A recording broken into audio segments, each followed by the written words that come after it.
Another action-packed edition of Sports Tonight has just kicked off from Channels TV Sports Center in Lagos, Nigeria. Glad to have you join us to talk sports. I'm Austin Okonakpan. Nigeria's D-Tigers. The D-Tigers, they are Nigeria's senior women's basketball team. They are defending champions of the Women's Afrobasket Championship. They are currently playing in Dakar, Senegal. They want to defend their title, and today they made a huge statement of intent that they want that title. They defeated today Congo DR 79-46. Do the mathematics, 33 points difference. They're going to play Mali tomorrow in the semis. The D-Tigers, they were on our morning show before they traveled. They said they know the mission. They understand that teams will come at them. They want to beat them, but they will tell them that they want to keep their title. It's been a beautiful story. I'll try to get one of the players in the D-Tigers to talk to us tonight. I want to know what's going on, what's pushing them, this fire that they caught.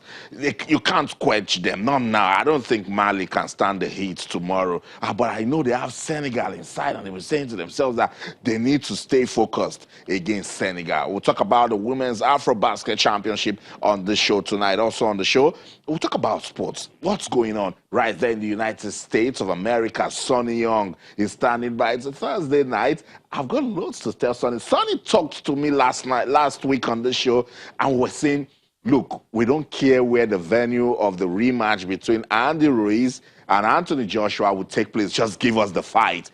Sonny left the show. The next day, they announced that it's going to be in Saudi Arabia. But AJ-Ruiz said, what are they talking about? I want the fight in the United States. They are still talking. They don't understand. We just want the fight. Sonny Young will join us later. We'll take a look at what's going down in our world of sports. Sonny has got some juice. He will give it to us tonight on the program. We'll continue our countdown to the 2019 African Games. It's the 12th edition, and Nigeria, look, when you talk about superpowers in Africa, you cannot ignore Nigeria, particularly in sports. So Nigeria will go to Rabat, Morocco to compete and show that this country is blessed with sporting talent. We've been unveiling the teams yesterday. We unveiled the handball team, the volleyball team, the table tennis team. Tonight, we'll unveil the team for wrestling. I will also unveil the team for taekwondo. Yes, Nigeria is ready for the 2019 African Games. Walk with us. I'll tell you everything. Our new clubs for Super Eagles players, Moses Simon and Chidozie Awaziem, where are they going? Walk with me. I will tell you. I've got the updates. Lionel Messi, Cristiano Ronaldo, and Van Dijk, they have made the final shortlist for the UEFA Player of the Year award. What do you think will get it? I think Van Dijk, because the talk about Van Dijk lately, and he's got some quality. Because it's been Ronaldo, Messi. Let's see what's going to happen this time around. But yeah, last year there was a pause. Modric said, no, enough of you guys. Went to the World Cup, had a fantastic World Cup. Was also in that Real Madrid team, and so he went on to win the awards, took it away from Cristiano Ronaldo and Lionel Messi. Let's see what Van Dijk can also do. That's about the outlook of the show tonight, Sports Tonight, on your award-winning, sports-loving Channels Television. Welcome on board. Yes, I love it when you join us to talk sports. That's when it gets interesting. It's the fun factory. What are you talking about? Look, Chelsea fans, they're not happy, and I understand, but hey, guys, relax. It's just the start of the new season. But Chelsea fans is just saying what happened in the Super Cup against Liverpool, that what does the future hold for the Blues? I know it's tough. They can't sign new players. But hey, football, and the Blues, didn't they impress? I thought Chelsea did well in that match. When it gets to penalty, it's lottery. Anybody can win it. But shout out to Stephanie Frappart for making records. She made history by becoming the first woman to officiate the European final match. That was beautiful. And she was in charge. Yeah, Inyobong reminded us that when women say don't come close, you better keep your distance. So I think she was impressive. She handled the VAR very well. She also made sure that the players were in check. The woman controlled men. It was good. It was good for football. That's it. That's the outlook of the show. Sports Tonight on Channels Television. Talk to us wherever you're in the world watching us. Welcome on board. It's the Fun Factory. You're going to have so much fun talking sports with us. And you can do that via our social media platforms on Twitter. We're Channels_sports. Facebook, Channels-sports. Send us an email, sportstonight@channelstv.com. All our top stories can be viewed on our website, channelstv.com. And on YouTube /Channels Web. Log on to m.channelstv.com to download the Channels TV app for any of those devices that you have right there.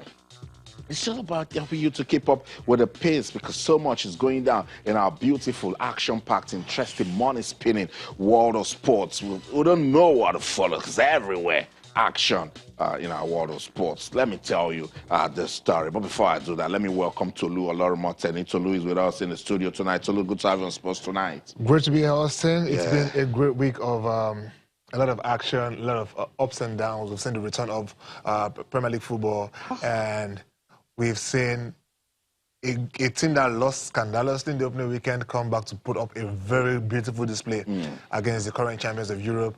And then we're seeing on the local scene as well, the D Tigers demolishing everyone with 30 points and above, a blowout after in every game. I mean, it tells you that these ladies mean business. It's not just a joke for them. They won the Afrobasket the last time out, went to the World Cup, shocked the world, went as far as possible, set an African record, and they are back with the same fire and momentum.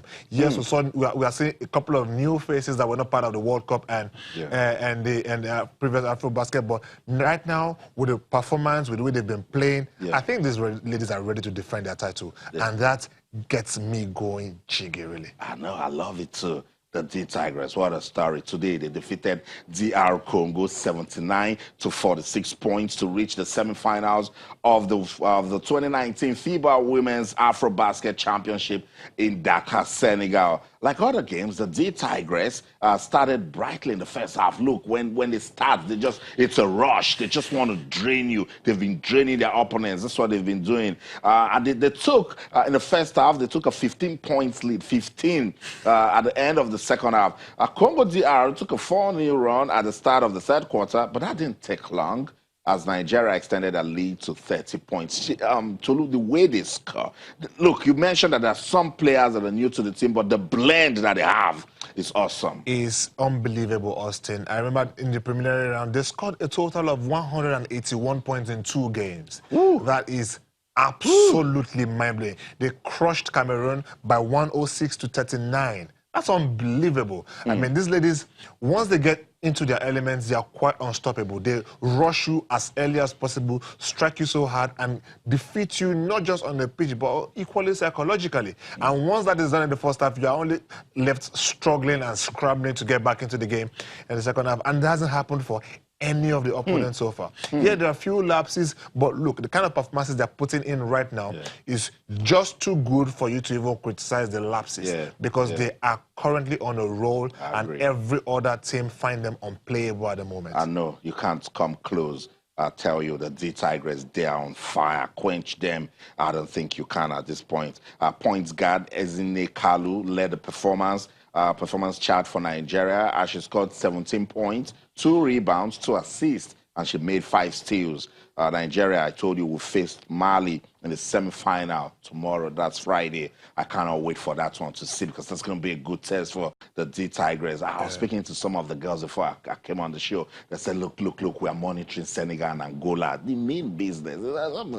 They're not playing. They have that title and they want to keep it. Let's go to Washington, D.C. I'm sure Sonny Young will give a sporty shout-out to the D Tigers of Nigeria. Sonny, good to have you on Sports Tonight.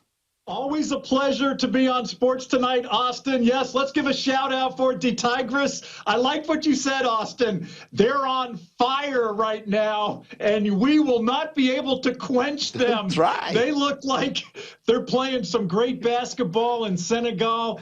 And, yeah, they're really scoring some points there in Senegal. I could not get over that score line against Cameroon. I mean, they crushed Cameroon. So yeah, I think they're looking really good. to win that Afrobasket trophy. That's right. They are the defending champions, Sonny, and they were on our show before they traveled. They said they understand that their opponents will come try to steal their trophy. Do you know what they said they will do? They will tell them that we will keep it. The trophy belongs to the Tigers, and I also love their team nickname, Austin. I must admit, I love the Tigers and I love the Tigress. Awesome, awesome. Look, against Cameroon, Sonny, it was a blowout. I said they ignored the fair play rule. FIBA should investigate those girls. I like that, Austin. Where was the fair play rule No in love. that game? I mean, or I guess they call it the mercy rule, that when you build such a big lead, just call the game right there. That's what it is. Okay, I love it. Tomorrow they will take on Mali. I'm sure you'll be rooting for the D Tigress, and they will definitely get more spotty shout out from Sonny Young.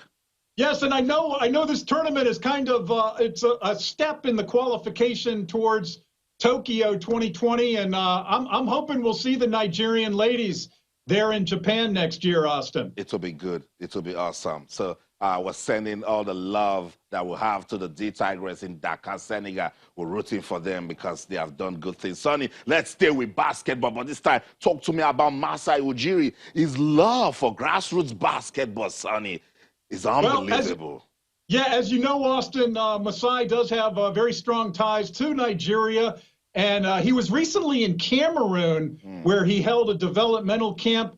I think he spends quite a bit of his time in the NBA offseason scouting talent in Africa.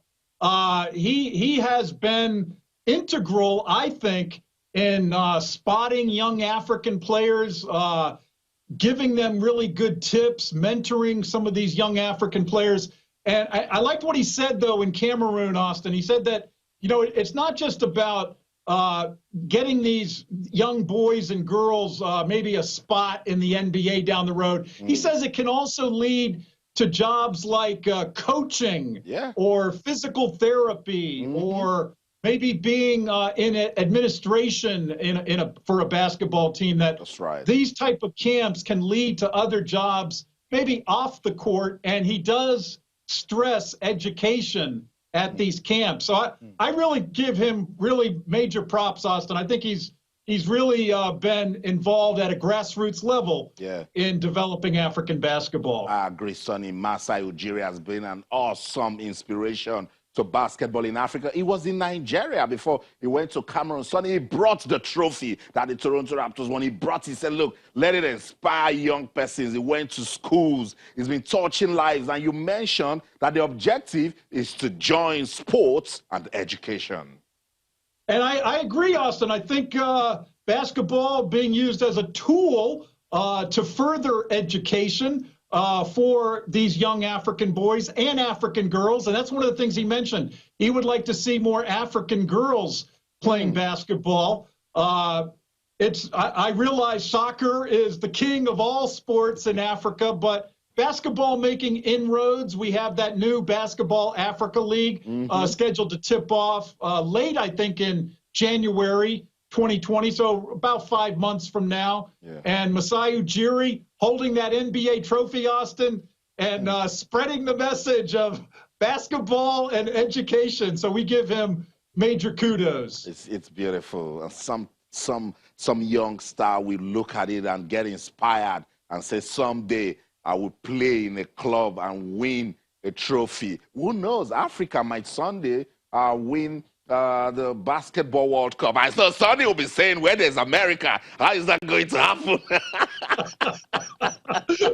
Well, that's a good point, Austin, because we do have the men's FIBA World Cup getting ready to tip off later this month, I think, in China. That's right. And it'll be interesting, because that's a good point, Austin, because this is not regarded as one of the stronger USA teams that will be playing in China.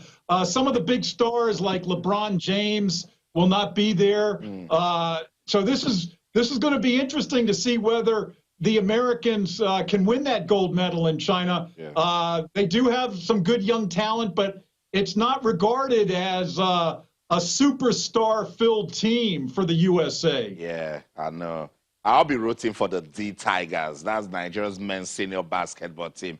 I root for your team, Sonny, but it's okay. The game is fair play. Let the best team win. Sonny, let's play tennis now. Talk to me, Sonny, what's going on with Serena Williams? Well, Serena is kind of hurting right now, Austin. She has dropped out of her last two tournaments, both hard court tournaments in preparation for the U.S. Open. She's been complaining lately of back spasms. She decided to pull out of this week's Cincinnati Masters tournament in Ohio. That's one of the key tune-up tournaments for the U.S. Open. And over the weekend, she had made it to the finals at the Rogers Cup tournament in Canada. Yeah. And that's when these back spasms first flared up. Serena, no longer a young player. I mean, she's 37 years old, one of the oldest players on the women's tour, although her older sister Venus is still competing. She's I think, a year and a half older than Serena. So I think Serena is going to really have her work cut out for her, Austin, to win that record-tying 24th major title at the U.S. Open. I think that would be a great achievement if she can somehow tie Margaret Court's record in New York City. But right now, she is not 100% fit. So I'm sure she's got a lot of physical therapy taking place right now, Austin, trying to loosen up those back muscles. I know. And she brings the power play. So if she's not 100% fit, it's going to be difficult. And these are troubling times to Serena because the pressure, and again, that elusive 24th Grand Slam title. I don't know why that has been so difficult. Sonny, I watched her cry in Canada. Oh, it was touching. Yeah. And you know, Serena now a mother, of course, and she has not been as successful since she had her baby, Austin. And I think the demands of motherhood have really maybe taken away from practice time for Serena. But she has been struggling with her fitness. She says she still wants to play on the women's tour, but you have to wonder how much longer will she go on with all these young rising stars like, for instance, Coco Gauff? Coco Gauff, only 15 years old, and she received a wild card entry to the U.S. Open. She could do well in New York. Yeah. We have players like Naomi Osaka, also in her young 20s, very, very highly ranked. So They like to make Serena run now when she's on the court. Disrespectful. They just sent Serena to the baseline and all that. It's all good. It's the times. Let's see. Let's wish Serena Williams all the best. She's been a fantastic model for women's tennis. It will be good to see her come back to her best. Sonny, let's box. Let's box. But watch my face. It's okay. Watch my face.